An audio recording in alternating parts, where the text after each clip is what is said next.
Good afternoon, everyone. This is Ekta Agrawal, Senior Mentor from PrepIS. So today we are taking forward the discussion of free UPSC mentorship by PrepIS. This is a polity lecture. तो इसमें हम क्या करेंगे कि last time हमने discuss किया था polity के कुछ NCERT based MCQs, right? Test आपको देना था. आई होप आप सबने टेस्ट दिया होगा. And in this series in this lecture what we are going to do is हम दो मेंस के क्वेश्चन सॉल्व करेंगे. ये मेंस के क्वेश्चन ऑलरेडी पोस्ट किए जा चुके हैं. आई होप आपने इसको ट्राई किया होगा. Today we discuss the answers to these questions. कैसे इसको हम कॉम्प्रिहेंड करेंगे, इसका स्ट्रक्चर क्या होगा, इसकी प्रेजेंटेशन क्या होगी, right? So let's begin. So the first question is about the constitutional morality, right? Constitutional morality is a very popular topic. 2023 mains में भी इस पे question पूछा जा चुका है, right? Let's read the question and then we'll figure out the answer for this. In the Indian context, the idea of constitutional morality acts as a guiding principle for both institutions as well as individuals. Now the question is asking you to examine the relevance of constitutional morality in the present democratic framework. Right? So what is the question about? Demand क्या है इस question की? Let's see it. Now here if we talk about the demand of the question, the demand is about constitutional morality क्या है? Okay. And constitutional morality का relevance क्या है in the present democratic framework? Now इस question का context कहाँ से आता है? इस question का context इस चीज़ से आता है कि constitutional morality क्या हमारी different institutions फॉलो करते हैं, क्या इस प्रिंसिपल को वो अपने माइंड में रखते हैं when they are doing their actions, when they are taking the decisions, when they are executing their task, right? So that is the idea. So the context is this. For example कुछ context negative भी हो सकते हैं. For example misuse of the office of governor, right? या फिर misuse of the anti defection law to curb dissent. Fine, these can be instances of misuse of this. So in this context, what is constitutional morality that is being asked, and its relevance in the present democratic framework is being questioned, right? Now we understood the demand. यहाँ main हमारा directive keyword क्या है? Examine. So examine करना है हमें, तो हम start करेंगे constitutional morality के बारे में बताएंगे, right? Constitutional morality की examination कर रहे हैं in the context of democracy. So constitutional morality is कैसे useful है, कैसे needed है, right? For a democracy. And then we'll be going on to the idea that how it has been violated. There have been instances of violations and what could be the way forward in this context, right? So let's move to the structure of the answer. So in the introduction, please comment आप introduction में क्या लिख सकते हैं यहाँ पर? Whenever, now there's a hint, whenever in the question there is a keyword, right, a very technical keyword, for example constitutional morality, you can take a cue from that and you can define that keyword in the introduction, right? Similarly, we'll be defining the idea of constitutional morality over here. Constitutional morality का क्या मतलब होता है? Moralities की अगर हम बात करें, so it's about certain principles, right? Now constitutional word attached है, so it's about adherence to principles mentioned in the constitution. Can you please tell me in comment कि किस principles की बात हो रही है या किस kind of principles are mentioned in the constitution? Adherence to principles. Now what kind of principles are these? The principles like rule of law, right? Principles like liberty, equality, secularism, right? Ethical decision making and social justice, right? These are just examples. Democracy इससे related एक बहुत ही common चीज़ है, that is representative governance.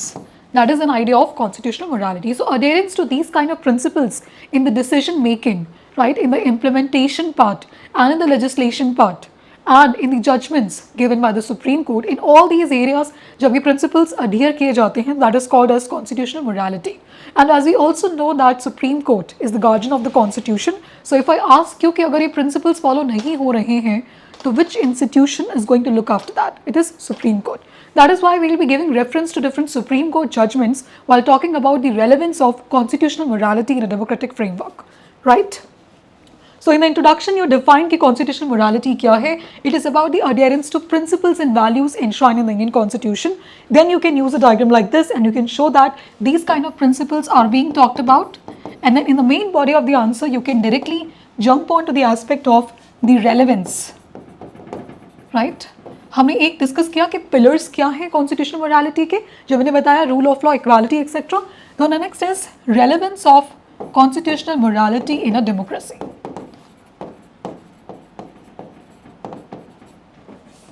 The first and the most important thing, that is, it prevents abuse of power. Abuse of power by government, right? It ensures that the government is acting as per the principles mentioned in the constitution. For example, in the Government of India versus Union Territory of NCT of Delhi, right? What did the Supreme Court say? Supreme Court said that the Lieutenant Governor, it must act on the advice, aid and advice of Council of Ministers, except in few areas like police, public order, etc.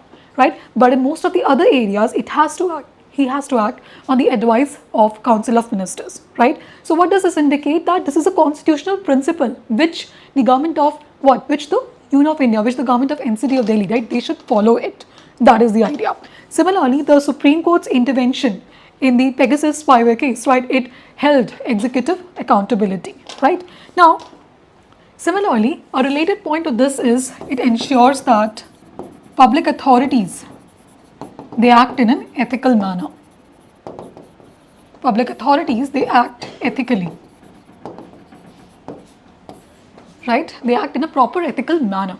For instance, if you remember the Puttaswamy judgment, right, the right to privacy case, what happened there was that Supreme Court intervened, okay, and Supreme Court, it balanced two things. If you can tell me what are the two things, it would be good. That is welfare objectives that the government wanted to achieve, right, through proper targeting, targeted interventions through the use of Aadhaar, right? That is the first thing. And the second was privacy, that is right. So in this manner, Supreme Court intervened and it ensured that the public authorities, they are acting ethically, right? That is a very important point of constitutional morality. Now, what is the other thing? Second, and a very important thing is that is the thing that how it safeguards the fundamental rights, right? If you are saying that the constitutional morality prevents government to abuse its power, indirectly we are also saying that it will be safeguarding the fundamental rights of the people, right? If you can remember the Shreya Singhal case, right, it was related to the IT Act, Information Act, okay, where Supreme Court intervened, right, and it said that 66A of IT Act as unconstitutional by upholding what? Free speech. Okay, it held that section 66A that unconstitutional, and in the process it upheld what? Free speech. So in this manner, it took a constitutional principle and ensured that the fundamental right of free speech is safeguarded. Third, it ensures social justice. How does it ensure social justice, right? What does it do? It ensures social justice by integrating, by including the concept, by including the aspirations, okay, of the minority segment, right? By challenging the customs which are outdated, which are antithetical to the constitution. If you can remember the Navtej Singh Sohar judgment,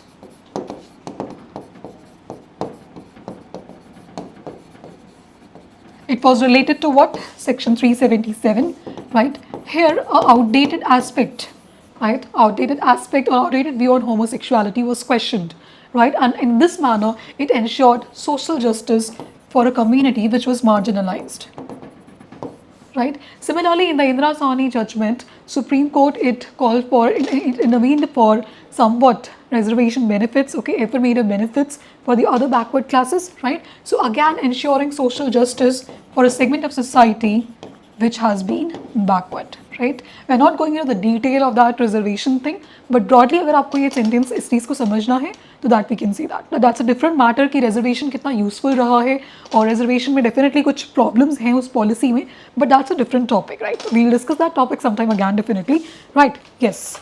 So the other thing is about, very important thing is democratic institutions, right? We always debate about this, right? Election Commission of India के appointment procedures की बात करते हैं हम, उनके members के removal process की बात करते हैं, right? उनका term secure है कि नहीं?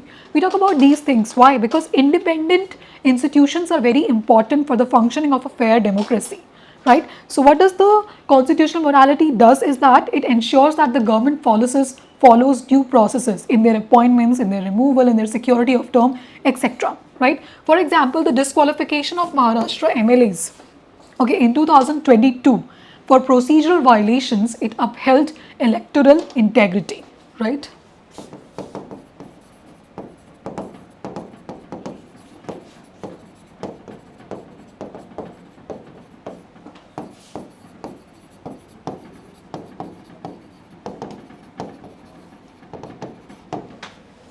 Right. The other thing and the most other important thing is it also encourages progressive reforms. If you can recall the Joseph Sign case, right, how it banned the adultery aspect, right, or you can also remember about the permanent commission for the women army officers, right. These are progressive reforms. अगर मैं इस चीज़ की बात करूँ कि ये constitutional morality से कैसे inspired है, I'm talking about permanent commission for women in the army, right. That's a progressive reform, no doubt about it. But what is the source of this? What is the source means? What is the constitutional principle that pushed that, right? It can be equality, right? It can also be liberty, right? So these way the constitutional morality or the constitutional principles has pushed for progressive reforms as well. You can give references to, now see मैं बार बार यहाँ पर Supreme Court cases को mention कर रही हूँ, why? This is adding credibility to my points. तो जब भी आप मेंस का आंसर लिख रहे हैं आपको substantiate करना होगा अपनी arguments को, right? And polity में generally we do this through Supreme Court judgments, right? Or the recommendations of the committee. I'll tell you how to do that with the committee recommendations, but in this manner you can do it, right? The other, which I can say for the timing now, it also preserves India's diversity, and this was a statement given by D.Y. Chandrachud, right, former Chief Justice of India. What did he say? That constitutional morality is necessary to preserve India's diversity. For example, the Sabrimala judgment, right? What did the Supreme Court ensure? Through that the women, a particular age group, they were not being allowed to enter the temple, right? But it ruled in favor of the particular group of women, ensuring that the social customs, right, they do not shadow the constitutional morality. They are in sync with the constitutional principles, and in the process, it ensured that it protected the diversity of India, right? Now, this is about the importance or the relevance of constitutional morality, but definitely, yes, we can assume the context, and we can also understand that not everything would have been as thought initially, right? So yes, there has been challenges, as I mentioned in the first instance itself, that there has been challenges to the principle of constitutional morality. You could have seen like the overuse of ordinances. We are talking here about the challenges.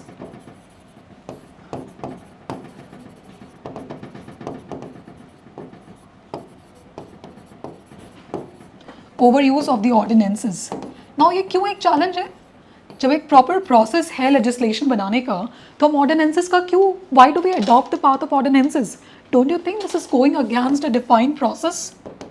हमने बात किया ना abuse of power की, हमने बात किया ethical decision making, right? So it is actually going through short circuiting a process जो कि representative democracy के through ensure होता, right? So overuse of ordinances, it reflects the challenges, right, given to constitutional morality. Similarly, the misuse of the position of governor, like that is another instance. Now, governor is, according to constitutional morality, governor is expected to act as a what? Non-partisan authority, right?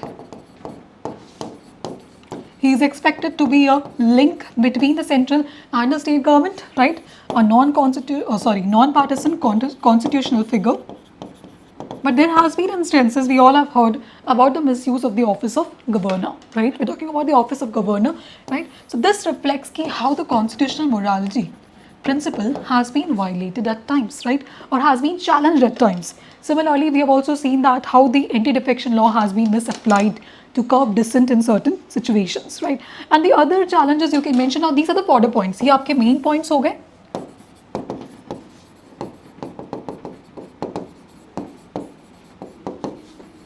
Misapplication of anti-defection law.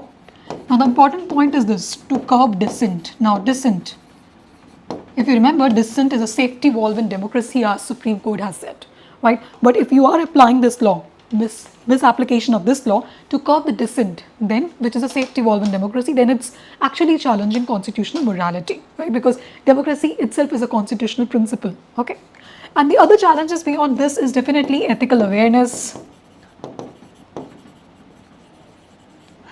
right? Ethical awareness is another challenge, and then it's also a challenge to balance social morality with the constitutional principles, right? And political will as well, it matters, right? Political will matters a lot, especially in cases of misuse or abuse of a particular office, right? Yes, so now we have got about the challenges. So what can be the solutions for this, right? So now we're talking about the way forward. We have examined the issue properly now.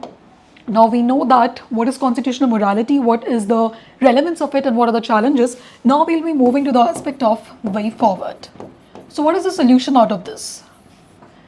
Definitely, that is the first thing is ethical governance.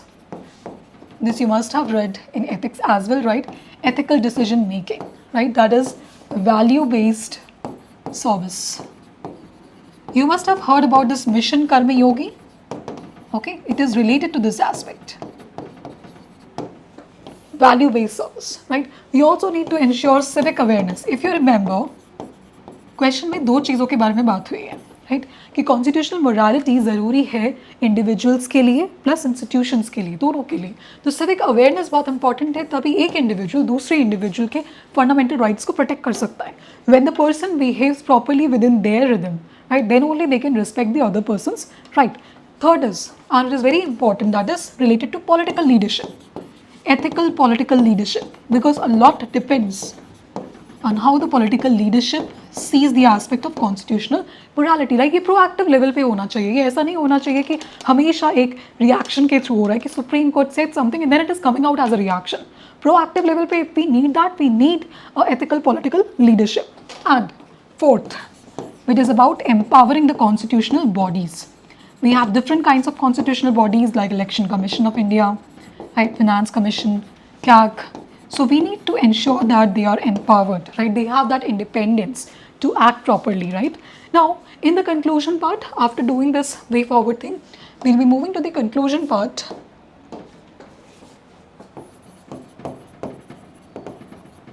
Now here, in the conclusion, you can see that constitutional morality is an ethical compass, right? Compass, like a direction of governance, right? So, constitutional morality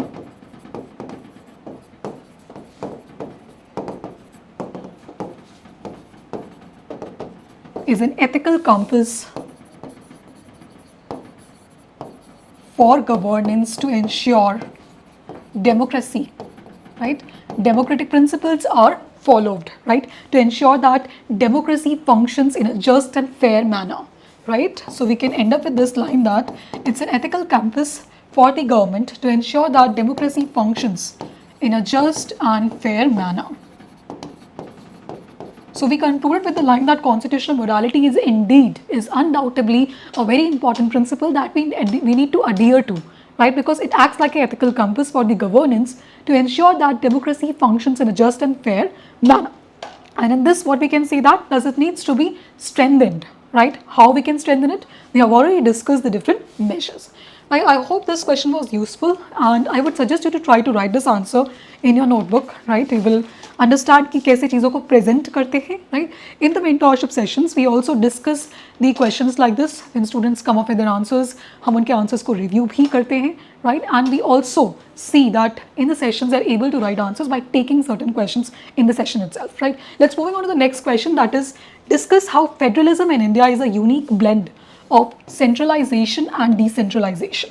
And second part is, how has cooperative federalism evolved in recent years, right? The question is related to the topic of federalism, right? Federalism is a very important topic related to center-state relations. You have read the NCERTs now. अब मुझे आप बताइए कि federalism का मतलब क्या होता है? I'll tell you, ये मैंने आपको NCERT के लास्ट सेशन में हमने जब क्वेश्चन सॉल्व किया तभी मैंने आपको बताया था. तीन चीज़ें इसमें बहुत इंपॉर्टेंट होती हैं, मुझे कमेंट करके बताइए वो तीन चीज़ें क्या हैं. डिवीजन ऑफ पावर्स है, यूनिट्स के बीच में है, and third and the most important keyword कि ये जो डिवीजन होता है ये कॉन्स्टिट्यूशन के थ्रू होता है और the powers are being given from the central level to different units और to the state level. Think about it and write the answer in the comment box, right? So federalism, अब इस structure को हम कैसे बना सकते हैं? यहाँ पर हम फेडरलिज्म डिफाइन कर सकते हैं अपने इंट्रोडक्शन में. You have got the idea from the first question. Now take that idea, apply it over here. Federalism आप डिफाइन करेंगे, राइट? It's a system where the powers are divided between two or more units, two or more constituent units by the constitution itself. Okay, so division of powers, that's the most important keyword. Two or more units होने चाहिए and by the constitutional authority itself. Right. Now it says that Indian federalism is a unique blend of centralization and decentralization. So we'll get to the next part of it. Right. That is, we'll start with the aspect that Indian federalism is often referred to as quasi-federal. Why quasi-federal? Because it has an aspect of both centralization as well as decentralization.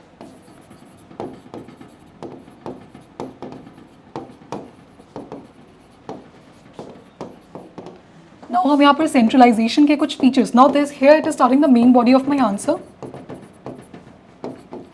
यहाँ में हम centralization के कुछ features mention करेंगे. Like centralization के क्या features हैं Indian federalism में? Yes, comment करके मुझे बताइए. All India services इसका एक aspect है या नहीं? Now एक यहाँ पर एक additional point मैं आपको बताती हूँ. इट इज़ दैट जब भी आप कोई आर्टिकल जब भी आप कोई पॉइंट लिख रहे हैं, ठीक है, उससे रिलेटेड अगर कोई आर्टिकल है, जैसे for example All India Services से article 312, so in polity answers try to include this whenever you remember. For example अगर मैं बात करूँ कि सेंट्रलाइजेशन में ऑल इंडिया सर्विसेज एक एस्पेक्ट है, राइट, एमरजेंसी प्रोविजंस का एक एस्पेक्ट है, तो एमरजेंसी प्रोविजंस कौन से आर्टिकल्स से एसोसिएटेड है? Right the number of article over here. ठीक है. सिमिलरली अगर मैं बात करती हूँ प्रेसिडेंट्स रूल की, तो प्रेसिडेंट्स रूल किस आर्टिकल से एसोसिएटेड है? 356 is over here, right? And the other aspect is also what? You can also talk about the aspect of residuary powers. ठीक है. Residuary powers, article what? 248, right? Yes. So in this panel आपने complement कर दिया अपने points को related articles लिख के. Now centralization का aspect हो गया. और इसको present करने का एक दूसरा तरीका भी हो सकता है. आप decentralization aspects के बारे में बात कर सकते हैं. Because it says that it's a blend of centralization plus decentralization. Now decentralization मैंने point लिखा and then क्या different aspects हैं? सबसे पहला तो most important definitely यही है. We have got 3 legislative list. Okay. क्या है इसका आर्टिकल नंबर मुझे कमेंट में बताइए. ठीक है. लेजिस्लेटिव लिस्ट है, कितने टाइप की लिस्ट होती है? Central list, union list, that is okay, state list होती है, कॉन्करेंट लिस्ट है. तो इस तरीके से पावर्स डिवाइडेड है by the constitution itself, right, so that हर जो कॉन्स्टिट्यूंट यूनिट है वो अपनी बाउंड्रीज को रिस्पेक्ट करें. And that's the first thing. Second, इस पर अगर मैं बात करूँ डिसेंट्रलाइजेशन की, I can also talk about the 73rd and 74th amendments.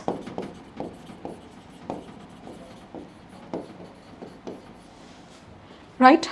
I can also talk about the aspects like GST Council. I can talk from the angle of fiscal federalism. Right? So these are the features of decentralization. Then you will be writing a point that thus it is evident that okay, Indian federalism is a blend of what? Centralization plus decentralization aspects. Now this is done. Now the next part of the question क्या बोल रहा है कि how has the cooperative, now see यहाँ पर एक चीज़ होती है, क्वेश्चन को बार बार आपको देखते रहना चाहिए जाके, ताकि आप कोई और चीज़ ना लिख दें कि जो नहीं पूछ रहा है. राइट, यहाँ पर क्वेश्चन में पूछा गया कि how is cooperative federalism evolved in recent years. राइट, कोऑपरेटिव फेडरलिज्म यहाँ पर आप डिफाइन करेंगे. What does it mean? Where the center and the state as well as states among each other they cooperate करेंगे. उनका ऑब्जेक्टिव क्या होगा? that is to ensure the welfare of the people, keeping in view the aspect of welfare of the people. उनका goal welfare of the people होगा and in the process would be cooperation. Right? And how has this evolved recently? We can talk about, then you can put up a heading, यहाँ पर हम सब heading डालेंगे evolution of, या board letters में भी लिख सकते हैं, या आप डिफरेंट अप्रोचेस आपको ट्राई करनी चाहिए. सिंस अभी आप स्टार्ट करें आंसर राइटिंग, आप डिफरेंट अप्रोचेस ट्राई करो. आपको लगता है जो आपकी ज़्यादा सूट करती है, just try that. Right, so evolution of cooperative federalism, we can give instances like Niti Aayog. Okay, where what we are doing is at the institution level we are doing policy making. Earlier there was a body of planning committee, right? Now here it is Niti Aayog. So we have moved from a top to a bottom up approach. We had a system where the center was taking the decisions or making the policies, and the states did not have a major role. But now states and center, they together are involved in the process of policy making, right? So Niti Aayog is another one body. We can also talk about the GST Council aspect, okay, or the act itself. It shows a good amount of what cooperative federalism, where the states willingly they gave up certain financial powers in interest of the larger public, right? We did not want the effect of cascading taxation on the people. So in the interest of welfare of the people, this was done through the concept of GST, right? Similarly, we could also talk about the interstate council aspect, right? Interstate, like how the people, how the different states, they are coordinating among themselves. And you see, अब आपको evolution बताना है cooperative federalism का, ये ज़रूरी नहीं है कि आप institutions के through ही बताओ. एक बात करते हैं ना, आप dimensions कैसे लेके आने आंसर में. So हमेशा institutions के through तो हमने बता दिया, बट और भी कुछ तरीके हैं बताने के, like you can talk about the response या कोई पर्टिकुलर इवेंट, जैसे for example covid pandemic. Covid pandemic, it reflected how the centre and states they cooperated together, right, to fight the pandemic. हमने स्टेट्स दी और centre ने अगर guidelines बनाई तो state ने उनका इम्प्लीमेंटेशन इंश्योर किया, right. So it was an act of cooperative federalism. तो इस तरीके से पर्टिकुलर इवेंट्स के बारे में भी हम यहाँ पर लिख सकते हैं. You can also talk about the recent security situation, right? यहाँ पर अगेन सेंटर ने कुछ गाइडलाइंस दी. डिफरेंट जो आपकी सिविल ड्रिल्स हो रही थी, सिविल जो पब्लिक है उनको ड्रिल्स के लिए प्रिपेयर किया जा रहा था, उसमें स्टेट गवर्नमेंट्स कोऑपरेट कर रही थी, right. So this was happening in cooperation of both centre and states, right. This was about कोई पर्टिकुलर एक्शन लिया गया. सिमिलरली कुछ बहुत सारी स्कीम्स ऐसी हैं, for example digital India, right, PM Gati, PM Mitra, PM Gati Shakti, right. So these are the kind of schemes. ये different dimension हो गया आपका स्कीम्स के पर्सपेक्टिव पे. एक तो हमने बात की कोविड-19 रिस्पॉन्स. स्कीम्स पे पर्सपेक्टिव में अगर बात करो, digital India, don't you think it's an example of cooperative federalism? गति Shakti, right, centrally sponsored schemes. या फिर गति शक्ति अगर हम बात करें तो वहां पर क्या हो रहा है कि here the centre and state they both are cooperating.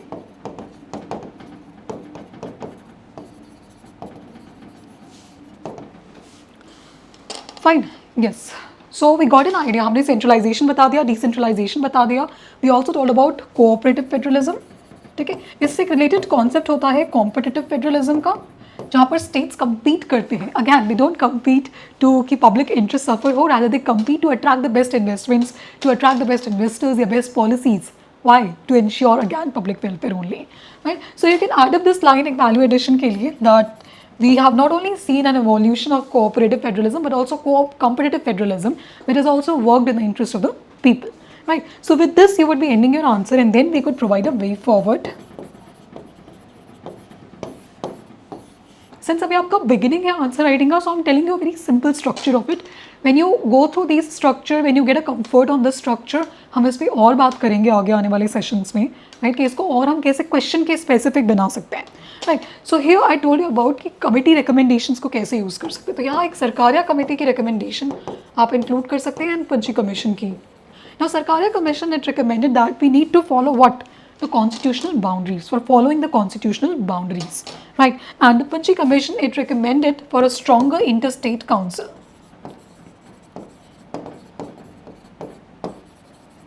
A stronger interstate council, right. And it also recommended reforms with respect to governors' discretionary powers,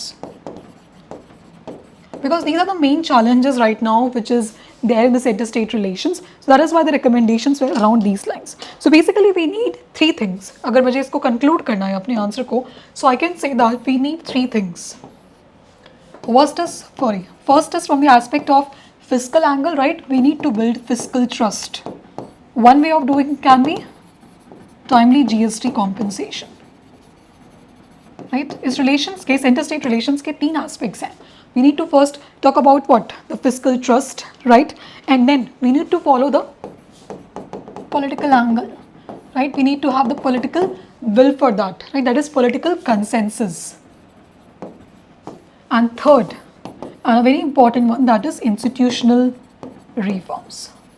Institutional reforms, or you can say institutional strengthening, like interstate councils, okay?